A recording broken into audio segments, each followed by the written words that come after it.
Hello, everybody. Henry Fernandez here, and welcome to another podcast. I have three amazing ladies who are going to join me today. We're going to talk about life's teachable moments.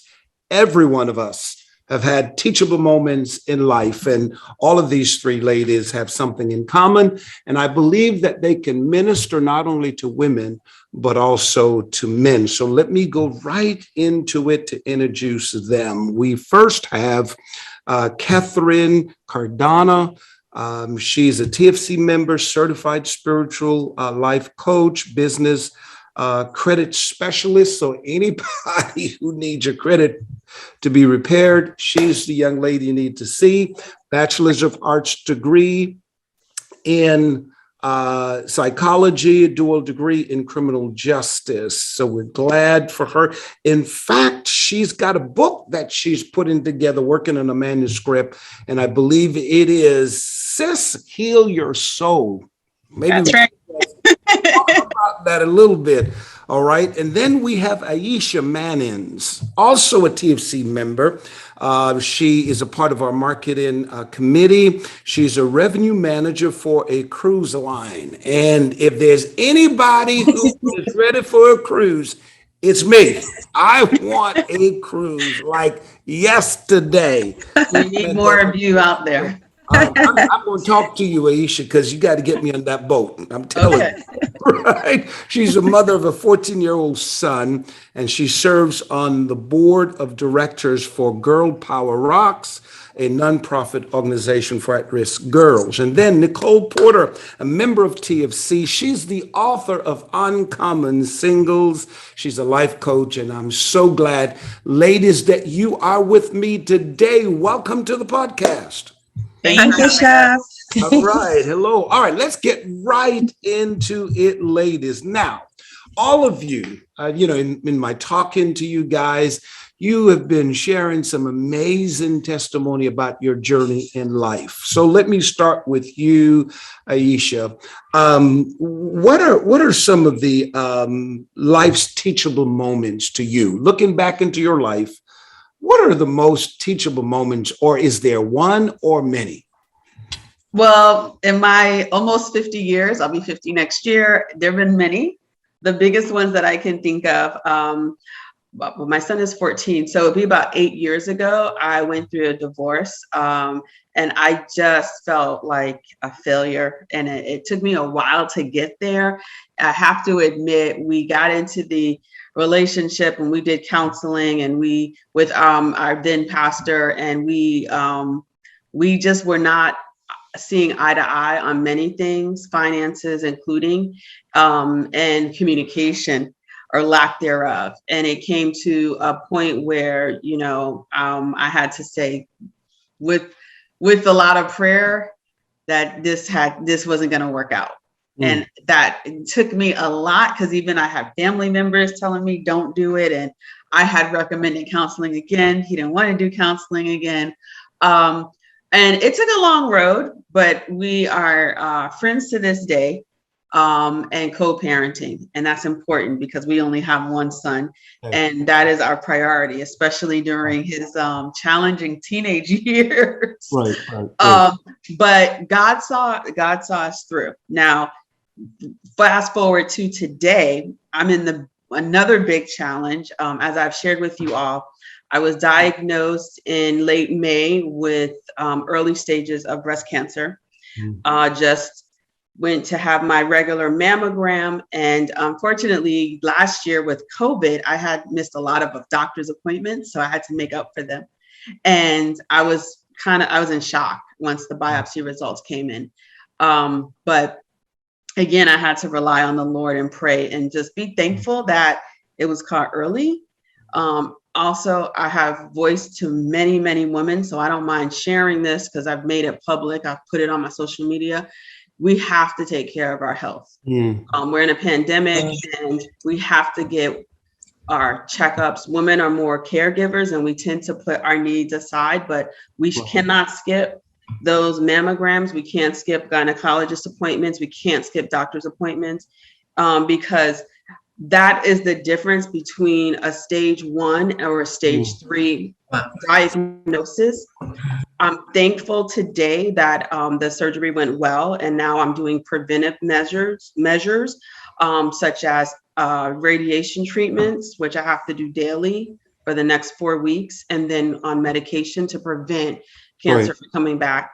And I have the type of cancer that feeds off of estrogen, which I didn't even know could exist. So, and all women have estrogen. So that's why the treatments are there. But I have been praying a lot and going through it, because after my surgery, a few weeks later, my son brought home COVID and I contracted COVID-19. Wow. And I really thought I was going to die. I mean, I didn't think I was going to die because I didn't have to get oxygen or a ventilator, but I felt that my body was not performing what it needed to do. I felt so weak. I couldn't stand longer than 2 to 3 minutes.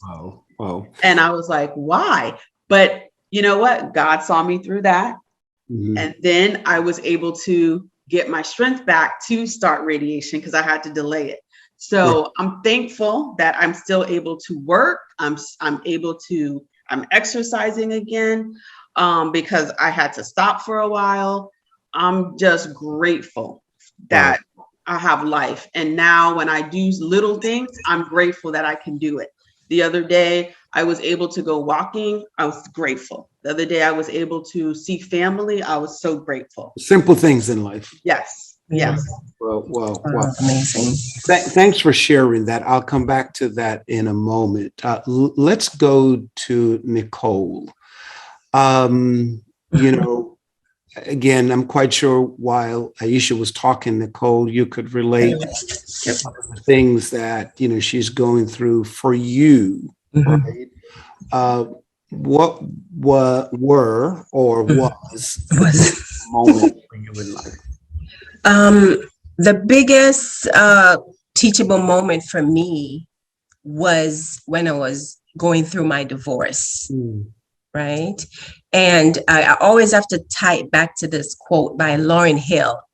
She said, fantasy is what we want, but reality is what we need, right? And it hit me so hard when she said that, because oftentimes we're caught up in the fantasy of marriage, the fantasy of, we're going to live happily ever after, right? And I was guilty of that. I can definitely attest to that. I got caught up in Every young girl's dream. Every young girl's dream, right? It was almost like it was a goal of mine to get married, and I put so much pressure on myself. And back then I was 27 years old. We were married for 6 years. It's now been 8 years since we've been divorced. And, and as a result, back then when I was 27, I didn't realize that there was a process that I had to go through to prepare myself mentally, spiritually, everything that you need to prepare, not just to show up on your wedding day, but you need to have the infrastructure. So when you get married, you can hold it and you can nurture it, and you have the skill set to pray and all these things and to really, keep the marriage. But I was young, and what I have learned is that if you don't go through the process, if you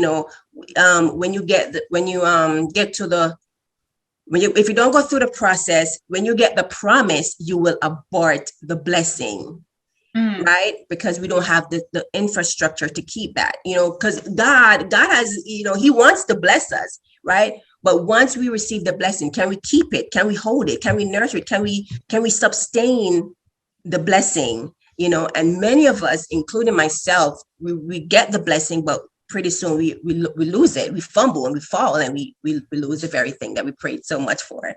Wow. So you always have to go through the process before you get to the promise. Wow. Even Jesus had to go through the process. So that's very, very important. Okay. Wow. That's good. This is going to be fun. All right. Catherine, okay, it's on you now. Okay, it's on me now. I fumbled the ball. Just kidding. I have a similar story. So, I, like the other ladies on this segment, also went through a divorce, and it just took a lot out of me. I went through a process which I call the 3Ds: divorce, depressed, and in debt. So I, really lost a lot from being in that marriage because I was not properly, uh, cultivated, or I did not have the infrastructure, and I was not ready to be a wife at that time. I was enamored with the idea of being married. I was enamored with the, wedding, and which I didn't even get. I didn't even get proposal on get a fancy wedding, but I was so, enamored with the idea of being married. And it was really, it stemmed from a place of not having self-love and not having my own identity, and just years of having, confidence issues and other things that I was dealing with that were deeply rooted in my family. Things that I call generational curses. And those were things that I feel like really plagued me for many, many years. I didn't understand, why I was going through so many of the things that I was going through. And one of the things that, people used to say all the time while I was going through my seasons of healing is, why, we ask God sometimes, why me? And I like to say, people were saying to me, why not me? So now I like to say, why not me? Because ultimately, and I didn't realize it then, but your pain really does birth your purpose. And it reminds me of even when Jesus was nailed to the cross. We have this cross that we are supposed to carry, and we're nailed to it, which means that it's painful. You're going to have scars, just like Jesus had scars on his hands, on his feet, and on the crown of his head. But at the end of the day, he ascended into a spiritual phase that we all desire to establish and to be in life. And he ascended into heaven. He ascended into victory. So I used to have this victim mentality, but now I know that I am more than a conqueror. I am victorious. Yes. Wow. So, Amen. ladies, you all have similar stories, this fantasy wedding, hope for the best, thought the man that you were getting married to was the love of your life. You're going to live happily ever after. Knowing what you know now, based on your experiences and so forth, what would you tell a young lady, 26, 27, 30, who is so eager? I want to get married, man. I want my boo. I want to have this Cinderella wedding.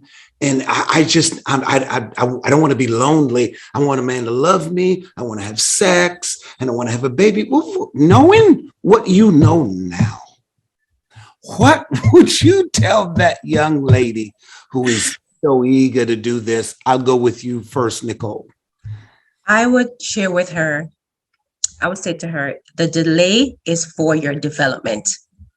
Mm-hmm. The delay is for your development. What does that mean? That means, okay, you're single now. Yes, you have the urge and the desire to be married, but use that time to really work on yourself, work on your self-love, your self-care, your self-identity. Who are you? What's your purpose? What's your mission? What are your values? But isn't that hard, Nicole, for women? I'm not one, so I'm just trying to pull stuff out of I think the average young lady would kind of say, okay, Nicole, I understand that, but that's kind of hard. You wrote a book, Uncommon Singles, right? And I'm quite sure you've given little nuggets in the book, how to be this uncommon, special, unique, stand out, being a separate person from the regular singles and so forth. Who would you say to? I mean, because come on, it's hard. It's hard. It's absolutely hard, and I can definitely relate. But oftentimes, the reason why we have this urge and this strong desire is because we're not focused on our purpose.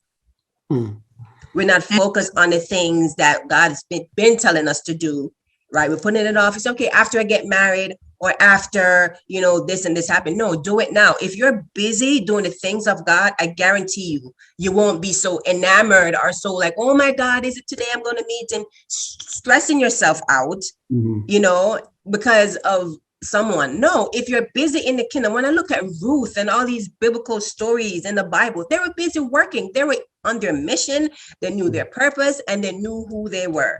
Do you think who they are. Do you think society is to be blamed, putting so much pressure on both men and women? You got to get married by a certain age and so forth. Do you think society has a lot to do with that? I think society definitely has a lot to do with it. And also to women, they're always talking about the biological clock, so that helps to put the pressure on even more. I mean, there's always solutions if you look at it. I mean, if anything, you can freeze your eggs. That way you don't have the pressure on you to say, okay, I need to get married by 40. Because you have options now. You have options now. Yeah. We're more modern now. We can store our eggs. There's so many different options that we can do. That way it takes the pressure off of you. Because what's normally happen, we meet the guy and sometimes the guy wants to take it a little slow to pace himself. And you're talking about marriages. Oh yeah, this time next year. And he's like, whoa, hold up. I'm still trying to get to know you, freaking him out. Yeah. You're saying a lot, and I'm coming to Aisha and listen, I can say a lot because I've been there. I've done that. I want to know this.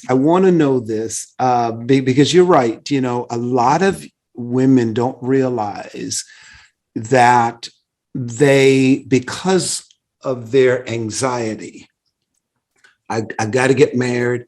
I have to have this baby by a certain time.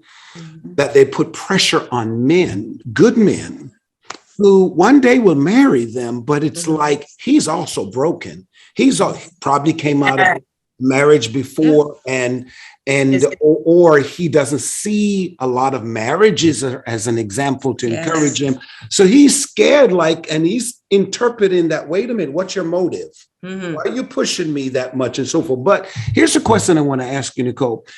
Since the divorce, okay, and you're single and so forth, were there moments as a woman that you're like, okay, fine, you learn from your past mistakes and so forth, but aren't there moments when you're like, Jesus, help me? Absolutely. I mean, I just turned 40 back in June. Okay. Just turned 40. And I'm like, okay, Lord, hopefully within the next 10 years, I play around with God, but I know that I have no control over that. I really don't have a control, but this is what I know. God gave me the desire, right? And he will, in his perfect time, it will happen. Wow. The God that I serve, he's not evil. He's not going to be like, oh, I'm going to punish her. No. As I said, the delay is for my development. There's things that I need to do to work on myself. And who to tell? Maybe he's also preparing my spouse for him to go into therapy and getting healed and all these things. So it's just a matter of time before our paths cross. Right. Am I lonely sometimes? Absolutely. Aisha, let me go to you. Okay.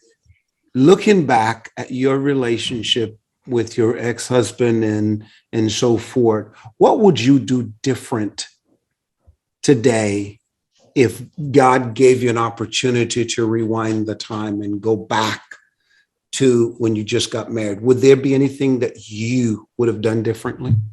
Oh yeah, plenty of things. Because I tell people I was definitely 50% to blame for the failure of the marriage. And we both recognize that.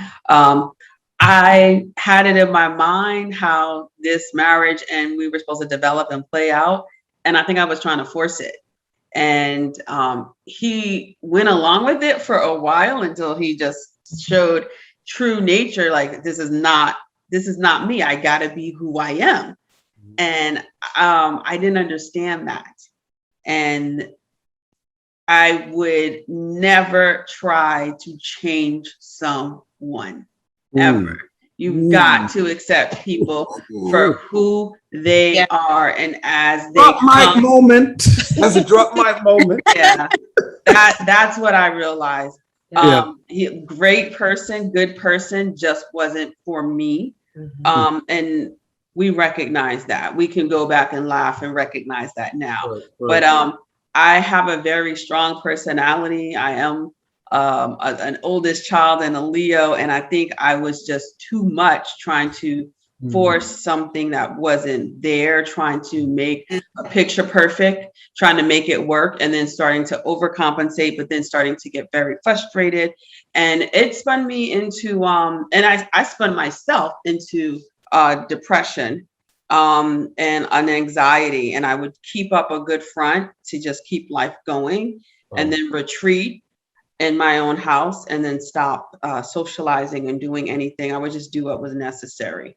And that's not a way to live. It really isn't. The key to what you were saying is, and a lot of women, I want all the listeners out there, I want you to pay attention to what Aisha just said. In other words, she was forcing something that really wasn't possible, it didn't exist, if you will. She can't force her beliefs and her idea of what a man should be towards her. This is a mistake a lot of women are making. You want to be loved a certain way, and this is very dangerous. Ladies, please hear me. These women had to go through the process. Now they're learning. Now I appreciate Aisha saying she's to be blamed 50% of the reason why the marriage failed. A lot of women won't admit that. A lot of women, the man, and I get it. Sometimes these men are devils. I get that, right? But women need to step back for a moment, understand you didn't marry your child. Very important. The day you have to parent your spouse, don't do it. You parent your children, not your spouse. Watch this. When you're loving someone, when you're entering into marriage and loving that person, you never go into the marriage trying to get the person, watch this, to love you the way you want to be loved. Big mistake. Love must be received. Your spouse should give you love, and you try to figure out how does he love, because every one of us love differently. Yeah, we do. And I like the fact that someone taught me about the love languages. What is your love language? Yeah. It's important to know what your spouse's love language is. Ooh, some people really feel that acts of service is their love language. A lot of men feel that way. If you do things for me, even the little things like pick up my cleaners, you know, stuff like that, that is acts of love. Bills, wash your car. Right. And a lot of women want quality time. That's their love language. And I think that's one of my love languages. So if a man is constantly working, and then doing his hobbies, then you kind of feel neglected. But as your spouses come together, you need to know, this is how I receive love. This is how you receive love. And I think that's so important. So I always encourage couples to do counseling and also give people room. Everybody needs their space to do them. It's okay to not be under someone. I certainly don't want that, and I wouldn't want that for my partner. And I'm in a relationship now, and I'm older, wiser, still learning. But I know you have to, one, respect your significant other, and give them their space. And as I'm older and I'm into my own things, I'm okay with giving people their space, because I want my space to read and do some of the things that I like to do and that I feel very passionate about doing. So I think that's so, so important. All right, Catherine. This is good. I hope those of you are watching, you're making your comments and probably ask questions. We'll try to answer them and so forth. But Catherine, on your end, looking back at, the marriage and so forth, is there anything you would have done differently? Oh, absolutely. The fact that we even admitted Aisha admitted that, we are 50% responsible. We are, in any relationship that goes wrong, we have to own up and take accountability for the things that we don't do. And I think that one of the things that looking back in hindsight, wish I would have done differently was to take time to understand him and understand his perspective on things. One of the things is we both had a lot of trauma, and we both had a lot of healing to do. And I saw a meme floating around on social media the other day, and it said, heal so that we don't have another generation of trauma passing as culture. And I think what happens is that in our culture, especially like in my generation, and I believe that, a lot of us are similar in ages, we saw our parents grow up in environments where they had to deal with a lot of trauma. They had to be on survival mode, and they had to, deal with all the things that were passed along in generation as culture. And it was just trauma responses. I talk about that in my book, about where trauma is developed from. And it's mostly, pertaining to sexual abuse. But, trauma is trauma in general. And until we actually take the time to deal with our trauma and heal, we won't be able to ever possibly rewire those responses. So we're always going to be reacting to the perspective of the offense, because really offense is just a perspective. It's how you perceive. But when you switch the paradigm and you have a mentality and you seek to understand, and that's why I believe the Bible talks about understanding. Seek first understanding, be slow to speak, because when you begin to hear with your spiritual senses, you'll start to hear what people are really trying to say. I used to work at as a claims adjuster, and part of what made me so good at my job, I was known as the girl who knew how to de-escalate calls. And part of that was because I understood that that person wasn't yelling at me. They had probably a bunch of issues going on at home, unhappy at work. And now whatever issue was happening with, once they got on the phone with me, with, our services, they're literally taking all of that load on you.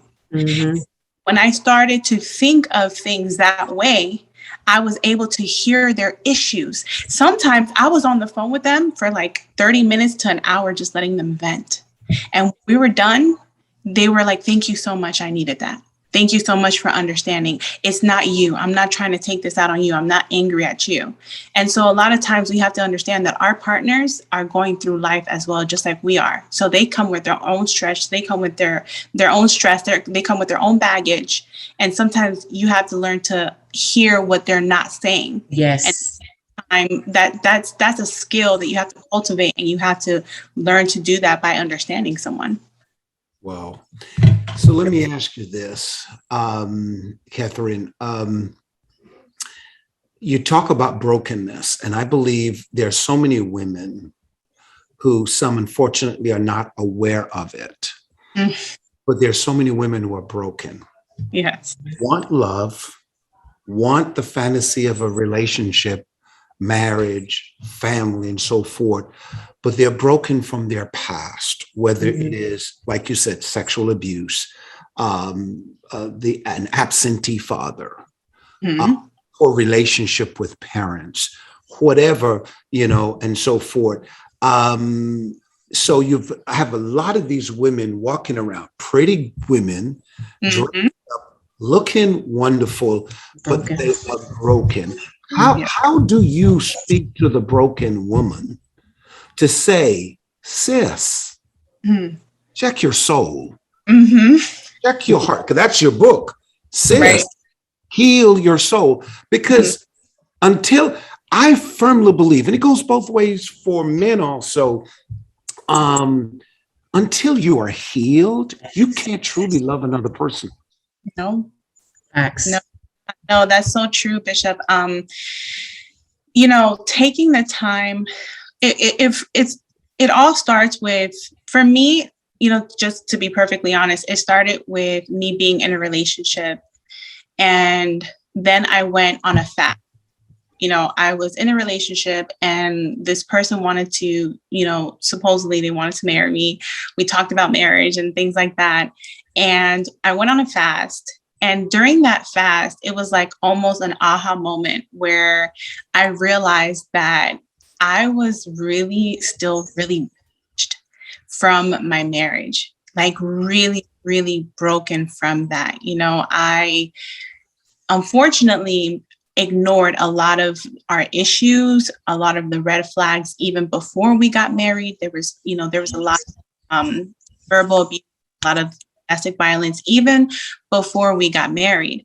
And I ignored all of those things because I kept saying to myself, well, he would be like, give me time, I'm going to change. And then I was like, you know what, let me ignore this, feeling that I should completely run from this relationship and give it time. But the reality is that we have to look at the actions of people. So people can say that they're one thing, or they can say that they want to be one thing, but if they're not willing to put in the work, then it's never going to happen. And that's one you have to do as a woman. As me, I had to do that. I had to put in the work to cultivate myself and be who I am. And that's not going to happen overnight. It's going to take time. And not only is it going to take time, but sometimes you have to just take time to isolate from relationships. Mm-hmm. Isolate yourself from, even the potential of a friendship, because the first friend that you need to become is a friend for yourself. And if you don't love yourself, then how can you possibly love somebody else? Because when you love yourself, you treat yourself good. You take care of yourself. Well. So if you know how to take care of yourself, you can't take care of someone else. All right. So ladies, here's the $1 million question. What do you think men are missing when it comes to how they relate to you ladies? Oh, I want to answer that one. Okay. Okay, because since I have been divorced, I've dated other divorced men, and I realized they come with a lot of hurt and baggage, to where I feel like they haven't healed. I think women are more prone to look at, what do I need to do to help heal myself? Because women are more intuitive and women feel more. And then women talk to each other more, and then we share our resources, and men don't really do that as much from what I understand. And I would talk to these men, we go out on dates, and all I'm hearing is, well, my ex-wife did this, and I don't like this type of woman and this type of woman. And I'm like, well, I've never experienced that, and I'm not that type of woman. Wow. They weren't really willing to give it a chance because they were so jaded and hurt by what they have gone through that they put all women in a certain category. Right. And I want they're not talking to each other. I don't know if they're talking to each other, but I believe in therapy, and a lot of men, especially Black men, are against that. They don't feel they need to do that. Right. And I would say this, Aisha, and I want all the men who are listening to the podcast, don't do that. Whenever you're dating a woman, you go out, you take her out, whatever, never, ever feel that moment with that woman about your ex. Yes. Never do that. That's a turn off. It is. That is also for both men and women. That's also true. That's also saying you're honestly not over it. Yeah.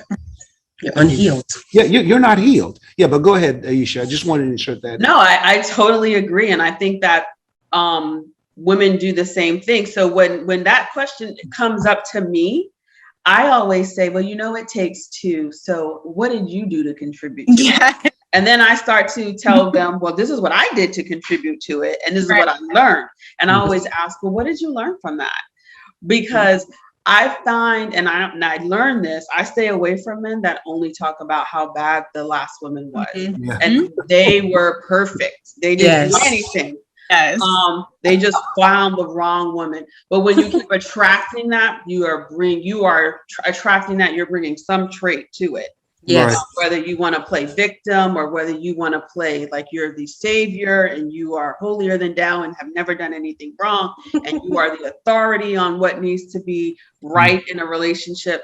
I use that gauge as a red flag to stay away from it, because I know that person hasn't healed and hasn't dealt with their past trauma. And as Catherine said, there are all sorts of types of traumas, even stemming from childhood. And I always ask about their family and their background, because I know if they went through a horrible childhood and let's say they hate their mother, if they haven't healed from that, then they're not going to treat women so well. So you have to look for those red flags. But the main theme is that we all need healing. We all need God's grace. Right. We all need to recognize we're not perfect. I'm still learning every day. I'm by far an authority on anything, but I know that I'm a work in progress, and by God's grace, I'm being led to what I need to do. And everybody, you need to know this, as these ladies are talking, they're actually sharing with you their life stories. Yes. And those experiences are what they call the teachable moments. Aisha is able to say, you know what? She learned from her mistakes, even in dating, who not to continue a date with. There's always red flags. Sometimes I think God's always talking to us. He's always doing us things, but sometimes we don't pay attention. We don't listen. We try to ignore, because our passion is driving us. We want something so bad that we just ignore God. But life will teach you things. A man who's not good for you, listen, when you go on a date, sometimes God is saying, shut up, girl, let him keep talking. Because by him talking, it's going to reveal to you he's not the one. Absolutely. But sometimes, as you say, women go, and they'll just sit there and it's everything. And I think it was perhaps, I don't know if it was Nicole or Catherine was saying, the demand that you put on the man. Here it is, the guy go out on the first date with you. And next you're going to say, listen, I'm going to be married by 32. I want to have 3 kids by this age. And I'm like, hold up. We just going on a date. I mean, do you understand what I'm saying? Whenever a man sits and hear a woman give all of that list, especially if he's broken, come out of, a marriage or a relationship, that's scary to him. So I think all of you men and women need to understand this, that don't allow yourself to sabotage your future. Yes. Don't sabotage the blessing, as Nicole says, the blessing that God has in store for you. Learn from your past, learn from the mistakes that you have made. All these 3 women, divorcee, all of them saying we take ownership over what went wrong. And they're not going to make the same mistakes again, because they learn from those mistakes. Learn. And so forth. So I think you were saying something, Nicole? Yeah, absolutely. You learn from it, and I just want to add that, don't be a prisoner of your past, be the architect of your future, so yes, you may have gone through a divorce, and yes, you felt away and like, oh my God, I can't believe I failed at this. But you can take that blank canvas and create something so beautiful. It's not the end of your life. It's the beginning of something brand new. That's good. That's so let's talk about, as you were saying, Nicole, divorce. Divorce is kind of that ugly stain, Nobody likes, to even, they divorced, because it's a message of failure. But all 3 of you, don't you think, in a sense, the divorce also was a blessing in disguise? absolutely. Yes. Absolutely. Who wants to talk about that? I'll start with that. It was for me because I really grew from it. I think we both grew from it. And we were able to actually become better parents to our child. So it was a big teachable moment, and it helped build my character. Build your character. Your divorce. Wow. That's powerful. Listeners, you need to hear this. Mhm. The divorce, you see, sometimes, unfortunately, people use the divorce to get bitter. Mm. I can tell you, both male and female, to get back at the next person. Mm-hmm. Do everything to dog the person out, to use the kids as weapons. Mm-hmm. You know, all those kinds of stuff. Or you can use the divorce to say, okay, God, what lessons are you teaching me? How do I need to humble myself? Yeah.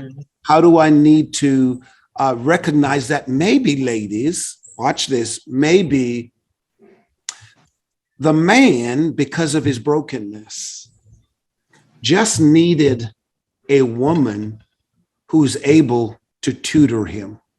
Mm. To bring the king out of him, because sometimes you will marry boys, Yes.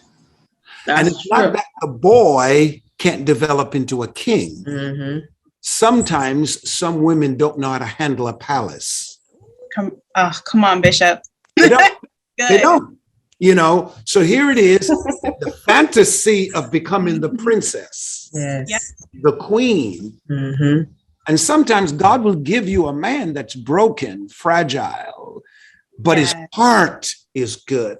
Yes. The father who taught him well, all that kind of stuff. But it was your responsibility as a woman to develop the king in him. And I can tell you there are many women who, though they had a bad marriage, though the relationship, maybe the date didn't work, many of them had a king.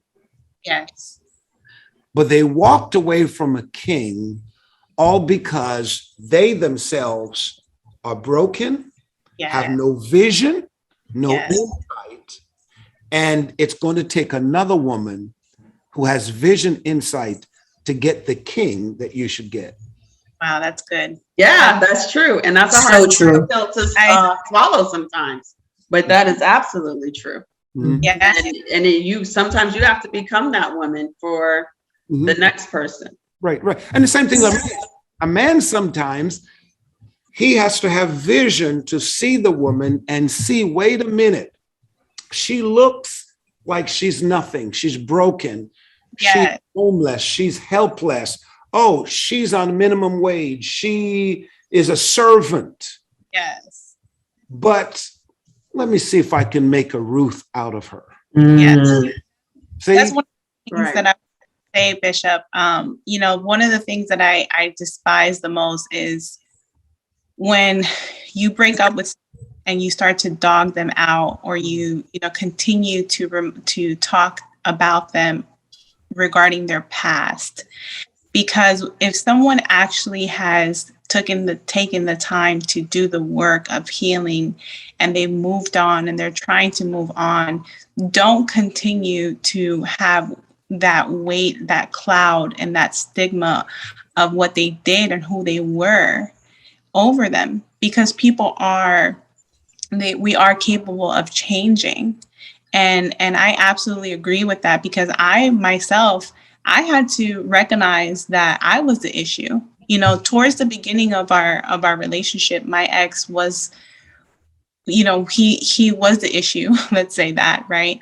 But when we got married, and as, we started to, kind of develop our Christian values more and more, he did try to change, and he did try to, better himself and become a husband. And I remember at one point, because I had become so bitter and angry at this point towards the end of our marriage, he said to me, wow, I realize how much I must have hurt you now, because now I was a reflection of everything that he did to me during the first half of our relationship. So now the tables had turned, and now I was doing the very things that had hurt me, I was doing it to him. And even after the marriage was over, it took me 5 years to unlearn those negative maladaptive behaviors that stems from that anger and that hurt and that bitterness from what he did when we were first together, you know. But I do have to say that he did try to reason with me. He tried to, you know, talk to me. He tried to change what happened during that first half. But by then it was too late for me, you know, and I had to now, even though the separation, divorce was painful, I had to go through my deliverance, my healing, and heal from that. Well, we are out of time, but oh wow! Somebody said this was good. I mean, this is good. We got to do part two. We got to do part two for sure. Part two. But let me ask you two questions, and well, I'm going to ask you a question, then I want you guys to just leave a word of encouragement. Each of you will get like 30 seconds to do that to the listeners. You know, what is the message you will send to the listeners, both male and females, about allowing whatever life throws at them to teach them valuable lessons? But here's the question. It just needs a waving of a hand, a yes or no, whatever. How many of you three women, can honestly say your mouth played a role? Oh, for sure. No, For sure. not me.